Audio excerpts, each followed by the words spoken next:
नमस्कार दोस्तों, स्वागत है आप सभी का हमारे चैनल नारद वचन पर। प्रिय मित्रों, आज हम आपको एक विशेष जानकारी देने वाले हैं, तो दोस्तों वीडियो को अंत तक जरूर देखिएगा। हे दुर्गा माता, आपसे हाथ जोड़कर निवेदन है कि आपके इस वीडियो को जो भी लाइक और चैनल को सब्सक्राइब करें, उसके जीवन में कभी दुख दर्द मत आने देना। दोस्तों, हमारे हिंदू धर्म में देवी माता रानी के अनेक स्वरूप कहे गए हैं, जिसमें वृक्षों को भीमा देवी के स्वरूप कहा जाता है।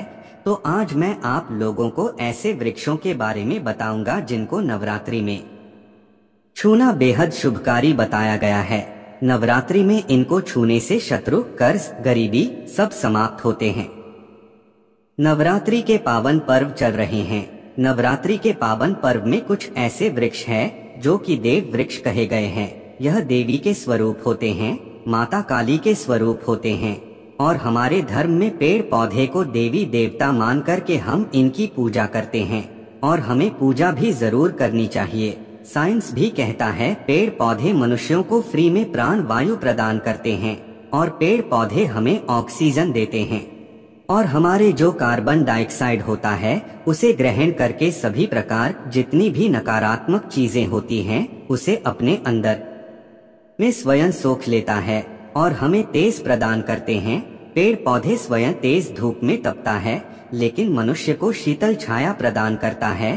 तो नवरात्रि के समय में कुछ ऐसे पेड़ पौधे हमारे धर्म शास्त्र में कहे गए हैं, जिनको छूने मात्र से व्यक्ति की बंद किस्मत के ताले खुल जाते हैं, व्यक्ति का सौभाग्य चमक जाता है। हमारे शास्त्रों में पेड़ पौधों को बहुत ही गुणकारी कहा जाता है, क्योंकि इनमें साक्षात देवता होते हैं। अनेक बीमारी का उपचार पेड़ पौधों में ही छुपा है, जड़ी बूटी में ही छुपा है।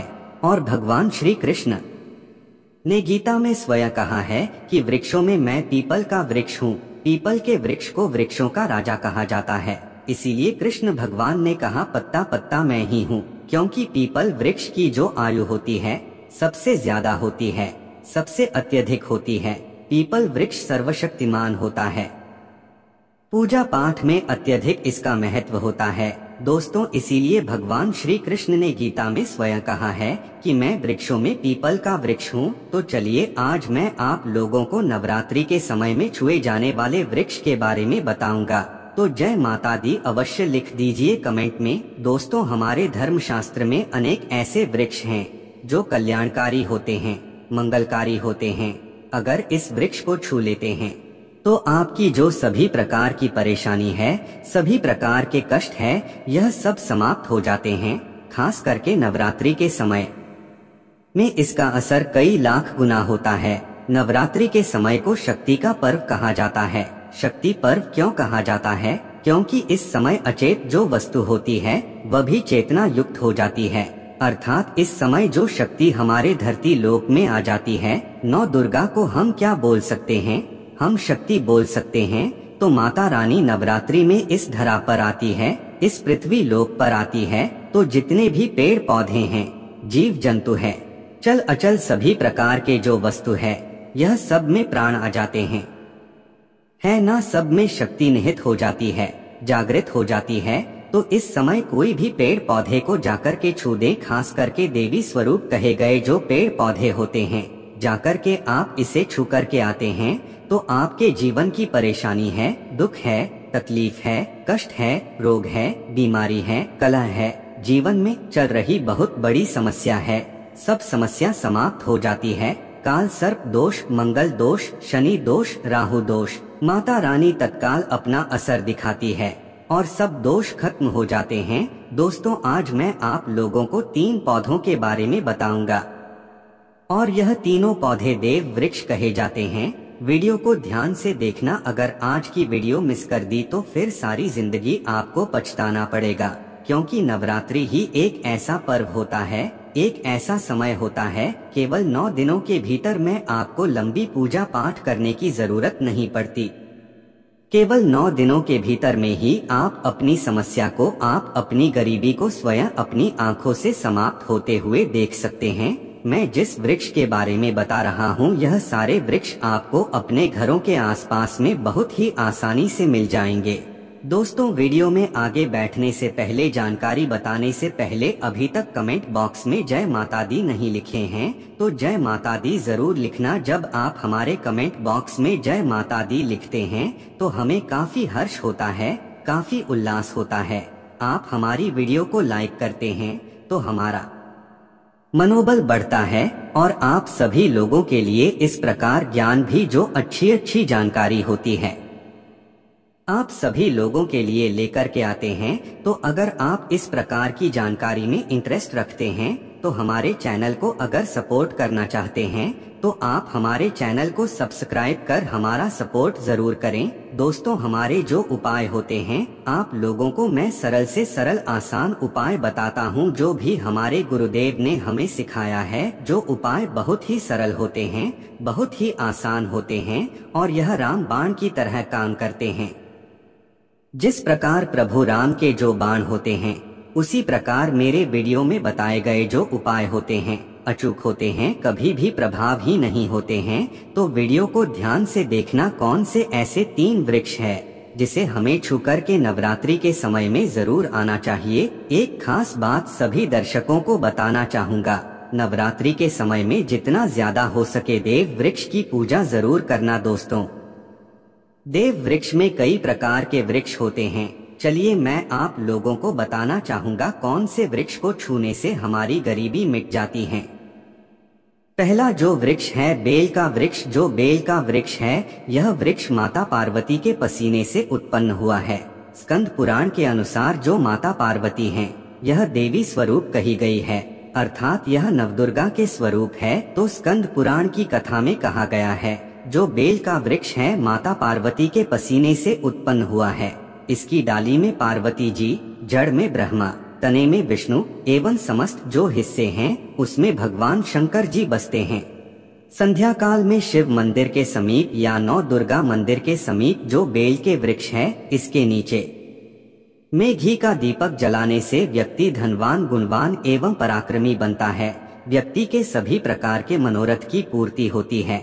हमारे धर्मशास्त्र यह भी कहते हैं नवरात्रि के समय में अगर कोई भी व्यक्ति, जी हाँ, नवरात्रि के समय में अगर कोई भी व्यक्ति बेल के वृक्ष को माता नौ दुर्गा का ध्यान करता हुए 7 बार छू करके आ जाते हैं तो ऐसे व्यक्ति की तत्काल अगर उपवास व्रत रखा है, ध्यान से सुनिए, जो लोग उपवास व्रत रखे हैं ऐसे व्यक्ति की थकान सुस्ती तत्काल चली जाती है। ध्यान से सुनिए, जो व्यक्ति उपवास रखे हैं, व्रत रखे हैं, ऐसे व्यक्ति को नवरात्रि के समय में जितना ज्यादा हो सके संध्या काल में बेल के वृक्ष को जरूर छूना चाहिए। केवल आप ज्यादा नहीं छू सकते तो 7 बार छू करके जरूर आ जाना और बेल वृक्ष के नीचे में घी का दीपक जरूर जला देना। दोस्तों घी का दीपक जलाते हैं तो इसके क्या फायदे मिलते हैं यह भी इस वीडियो में बताऊंगा। मैं सारी जानकारी इस वीडियो में विस्तार से बता रहा हूँ, इसलिए आज की वीडियो थोड़ी बड़ी बन सकती है।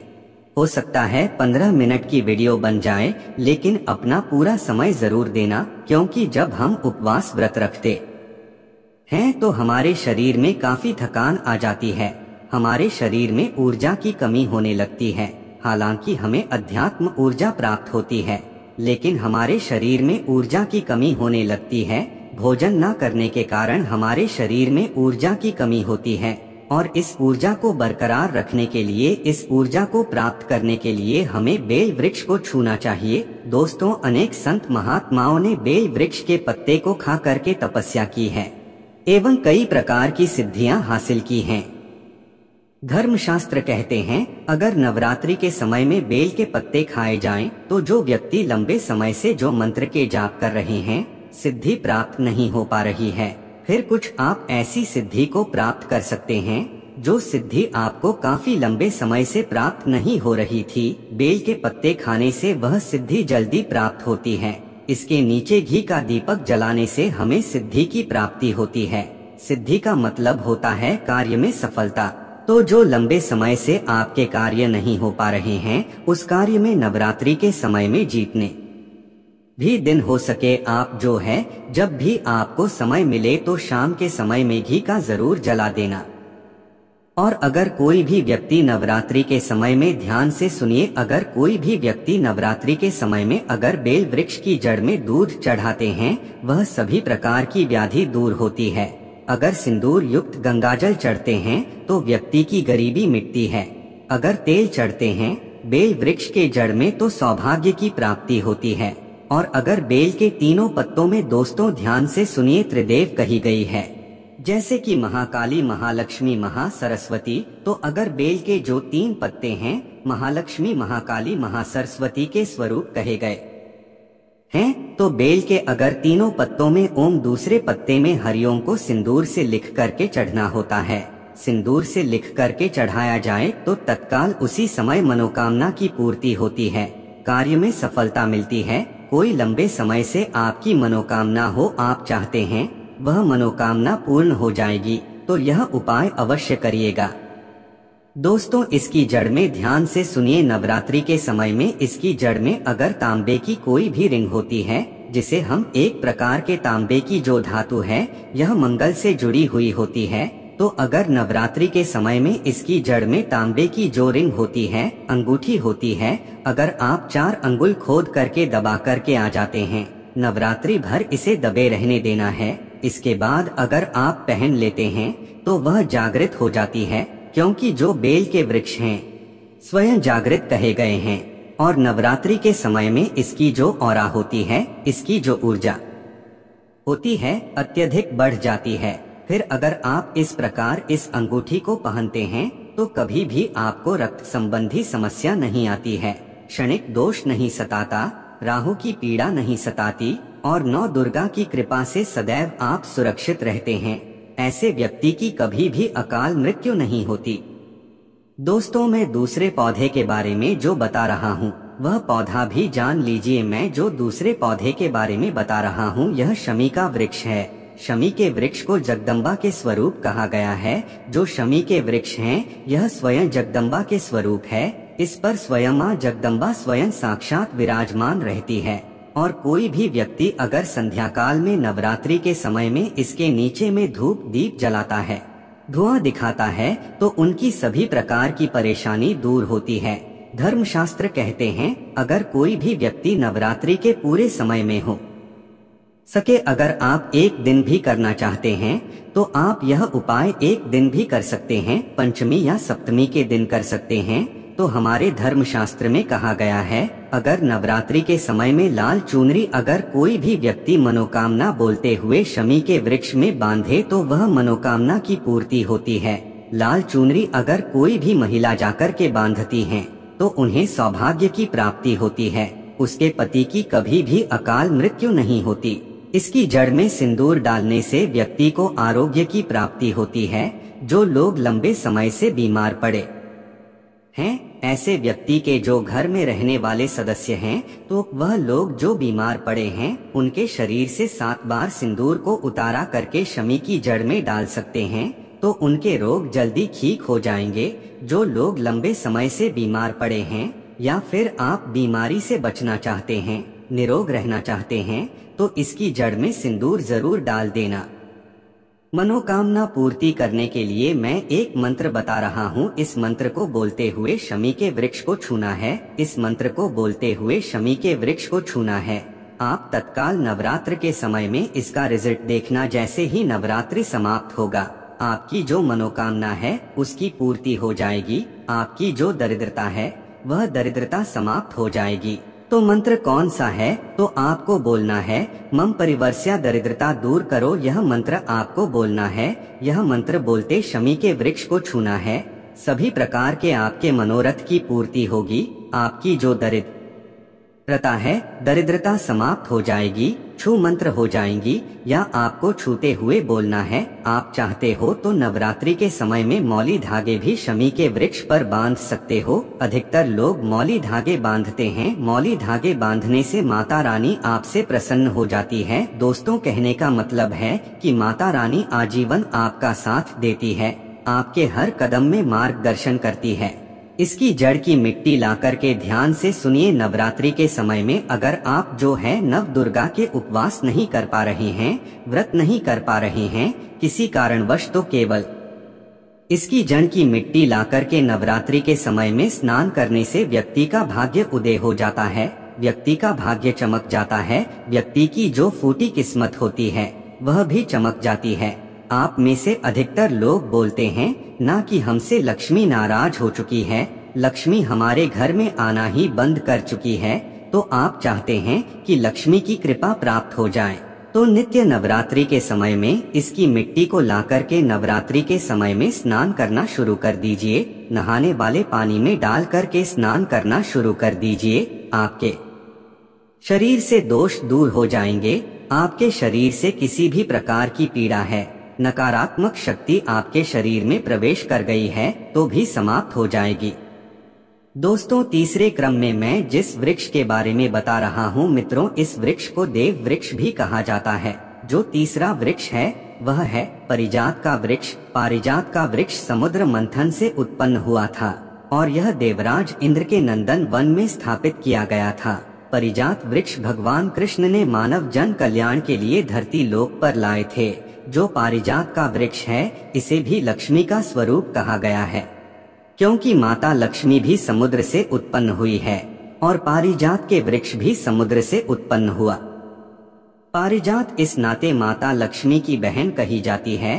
तो ऐसा माना जाता है कि कोई भी मनुष्य उनके शरीर में कितनी भी ज्यादा थकान हो, कितनी भी पीड़ा हो, जैसे कि नवरात्रि के अगर आप व्रत रख रहे हैं, व्रत के दौरान अगर आपके शरीर में थकान है, पीड़ा है, तो पारिजात के वृक्ष को शाम के समय में छू कर के जरूर आ जाना। आप चाहते हो तो नवरात्रि के किसी भी टाइम में आपको टाइम मिले उस समय में जाकर के इसके को छू सकते हैं। इसके वृक्ष को छूते ही तत्काल शरीर से पीड़ा है, जो थकान है, सुस्ती है, कमजोरी है, वह समाप्त हो जाती है। इस वृक्ष के नीचे में अगर नवरात्रि के समय में घी का दीपक जलाया जाए, चुटकी भर सिंदूर अगर इसकी जड़ में डाला जाए तो सभी प्रकार की मनोकामना की पूर्ति होती है।